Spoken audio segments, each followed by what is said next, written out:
Kaya ang owner may tendency mag-micromanage kasi ayaw nila ng risk. Kung ang Risk owner, averse din talaga risk sila. averse ang owner, negosyo mo yun, founder ka, baby mo yun business mo yun Kaya ang owner talaga, sisiguraduhin nila that they are able to control all outcomes. Kaya maraming mga owner hindi makalet go, maraming owner end up micromanaging. Unang-una mag-deliver ka.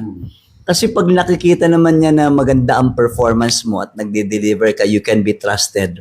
The more your boss, your manager will let go. But you have to earn the trust. Oo.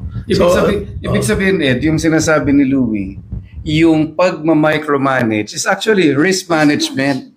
Nasobrahan lang. Oo. So, practical example, bigyan mo ng heads up kung anong status ng ipinapagawa sa'yo. Pag palaging siyang magfa-follow up, talagang magpa-micromanage yun. Kung may track record ka nang nadidelay palagi, syempre wala siyang confidence. Talagang ima-micro ka. No? So, what I'm getting from the two of you is, una, kung gusto mong pakinggan ka, build your credibility. Yes. Through performance, ability to deliver.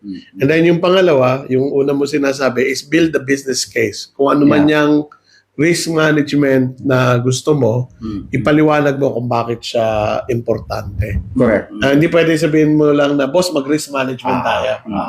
Sa isang lingwahe o sitwasyon na maintindihan nila at makaka-relate sila.